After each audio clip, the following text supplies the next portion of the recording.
Bonjour à tous, je vous retrouve aujourd'hui avec les tops et flops du mois de mars et ce mois-ci, eh bien que des tops. C'est parti, je vais vous montrer tout ça. Je commence avec mon nouveau headband que m'a tricoté Emmanuel, mon ami Emmanuel du blog Tricoter que vous avez vu dans la vidéo du tricotin mécanique puisqu'elle était venue nous donner tous ses conseils et nous expliquer comment marchait le tricotin. Je vous mettrai la vidéo dans le petit i qui va s'afficher, je sais pas de quel côté, si jamais vous avez loupé cette vidéo. Alors elle m'a tricoté un très joli headband comme vous voyez dans une pelote fil d'art qui est, vous voyez je pense dans un bleu très intense, très lumineux, il y a de toutes petites paillettes, je vous ferai un close-up, j'espère qu'on verra. Et il est composé d'une bande de point fantaisie avec un petit nœud sur le dessus ici. Alors moi je porte énormément de bleu, donc c'est pour ça qu'Emmanuel a pensé à moi lorsqu'elle a tricoté ce headband et elle me l'a offert. Donc merci Manu, si tu passes par là je te fais des gros bisous. Ensuite je vais vous présenter le sac jacquard de Cookies Fantasy. Alors Cookies Fantasy c'est une chaîne YouTube, c'est la chaîne YouTube d'Alison. Alison est très jeune, elle a une quinzaine d'années si je me trompe pas. Et c'est une chaîne YouTube plutôt sur la fimo, en fait elle fait beaucoup de porte-clés, de petits bijoux en fimo, mais elle fait aussi des tutos couture de temps en temps et là elle a mis en ligne sur sa boutique Etsy des petites pochettes et un sac que voici, voilà un sac jacquard. Donc en fait il y a un tissu jacquard et ici c'est du cuir et les anses sont également en cuir. Alors elle avait fait une vidéo avec ses dernières créations et les nouveautés en fait qu'elle mettait en ligne sur sa boutique Etsy et je suis tombée complètement amoureuse de ce sac qu'elle présentait. Elle ne l'avait pas encore mis en ligne et heureusement je l'avais contactée sur Instagram, elle m'a prévenue au moment de la mise en ligne et heureusement parce qu'il n'y en avait qu'un seul, en fait elle en a fait qu'un seul, c'était un exemplaire unique. Donc voilà, je me suis jetée dessus, je l'ai pris et j'en suis super contente. Alors déjà parce que ça faisait un petit moment que je cherchais un sac exactement, un sac cabas dans ces dimensions là exactement. Et en fait j'arrivais pas à trouver quelque chose qui me convenait, qui était pas soit un prix exorbitant, soit qui était joli, que j'aimais bien. Et ce que j'adore aussi dans ce sac c'est la longueur des anses. En fait les anses sont assez longues et en hiver c'est hyper pratique parce qu'on peut mettre un gros manteau. Alors moi je sais pas vous mais moi j'ai souvent ce problème là. Le problème des anses avec les manteaux d'hiver, quand vous avez votre gros pull plus votre manteau, ça vous fait de l'épaisseur et en général les anses des sacs à main elles passent pas quoi, enfin c'est un peu juste quoi. Et là c'est nickel et en fait comme les anses sont en cuir elles sont assez rigides donc ça tient bien, enfin le sac se balade pas, vous voyez des fois c'est assez désagréable quand les anses sont trop longues mais là elles ont vraiment pile poil la bonne taille. Ensuite à l'intérieur le sac est doublé avec du tissu noir et il y a des petites poches, alors il y a des petites poches, une grande poche avec une fermeture éclair et deux poches plus petites, ou une moyenne et une petite si vous voulez.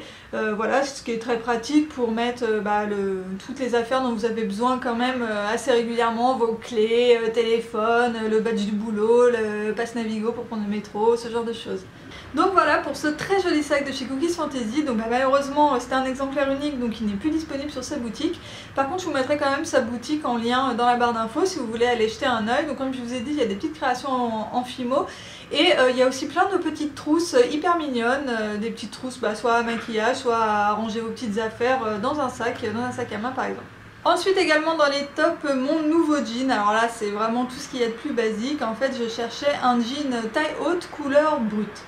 Et je me suis tournée vers Uniqlo parce que je savais que cette marque faisait des basiques à des prix raisonnables. Mais je n'avais jamais essayé cette marque. Alors moi j'ai plutôt l'image d'une marque de bonne qualité donc voilà j'ai voulu tenter.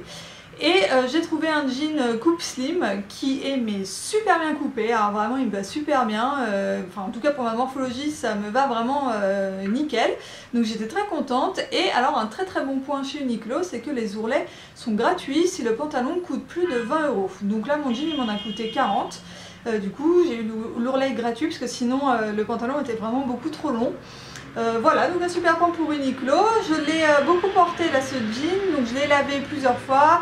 Il ne s'est pas ni délavé, ni déformé, ni abîmé, ni quoi que ce soit. Donc voilà, j'espère le garder un petit moment. Ensuite, je vais vous présenter un nouveau magazine. Donc c'est le magazine Saveur qui a collaboré avec Thermomix et qui a sorti une nouveauté Saveur Thermomix. Donc, comme vous l'avez compris, ce sont des recettes de cuisine au Thermomix. Le magazine sort tous les 2 mois et donc moi j'ai celui de mars-avril 2018, donc ça coûte 5,95 € et il y a un nombre de recettes à l'intérieur mais c'est un truc hallucinant, je sais pas combien il y en a exactement mais il y en a vraiment beaucoup.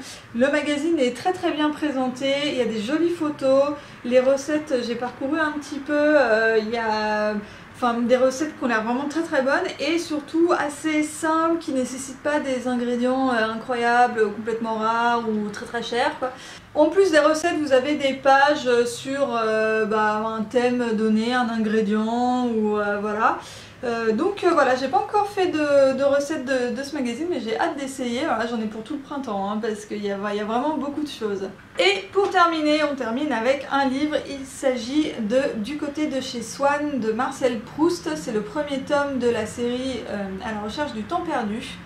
Alors vous connaîtrez certainement Marcel Proust comme moi pour ses phrases interminables et sa très légendaire Madeleine. Mais moi je n'avais jamais lu À la recherche du temps perdu. Peut-être que vous l'avez étudié à l'école parce que c'est un classique qui s'étudie parfois. Et là je l'avais dans ma pile de livres à lire. Je sais pas du tout d'où il sort parce que je me rappelle pas l'avoir acheté. Donc bon. Je l'ai lu par curiosité. Alors je sais pas pourquoi, moi j'avais un a priori sur Proust, je m'attendais à quelque chose de très difficile à lire, à la Umberto Eco en fait un peu. Et en fait pas du tout. Alors je sais pas pourquoi j'avais cette impression là, parce que Proust il est dans la veine des naturalistes de la fin du 19e siècle comme Zola ou Balzac. Là, Marcel Proust, il est un petit peu plus tard, donc au tout début du XXe siècle. Et donc on est vraiment dans cette veine naturaliste de romans qui sont très très descriptifs, où en fait il n'y a pas vraiment d'action.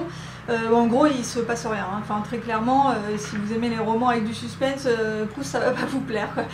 Et alors moi j'adore ce genre de livre où il se passe rien. Donc là typiquement Du côté de chez Swann, il y a les 80 premières pages, le narrateur explique les stratégies qu'il mettait en place quand il était petit pour que sa maman vienne lui faire un bisou dans son lit, y compris les jours où ses parents recevaient des invités à dîner. Donc voilà, pour vous situer un petit peu, moi j'adore ce genre de livre parce que c'est extrêmement bien écrit. Et Proust a un style qui est vraiment très élégant, même si les phrases font parfois une demi-page. Ça se lit très bien, enfin c'est bien rythmé, enfin le style est bien rythmé on va dire. Et voilà, du coup à la fin de ce tome, j'ai investi 99 centimes sur mon Kindle pour acheter les 7 tomes, puisqu'à la recherche du temps perdu, c'est un ensemble de 7 romans. Donc voilà, là j'ai lu le premier, il m'en reste 6 autres que vous trouverez peut-être dans les top et flops des mois prochains. Et voilà pour les top et flops de ce mois-ci. Je vous laisse en commentaire me dire quels sont vos top et flops du moment. Est-ce que vous connaissez ce que je vous ai présenté? Et si oui, qu'est-ce que vous en avez pensé? Ou sinon, est-ce que ça vous a donné envie soit de lire Marcel Proust par exemple, ou d'acheter le magazine Saveurs Thermomix? Voilà, dites-moi tout dans les commentaires. N'hésitez pas à laisser un petit pouce en l'air si la vidéo vous a plu. N'hésitez pas à aller faire un tour sur ma chaîne et à vous abonner si jamais les vidéos vous plaisent et que vous ne voulez pas rater les suivantes. Et voilà, c'est tout pour moi pour aujourd'hui. Je vous dis à très bientôt dans une prochaine vidéo. Bye bye!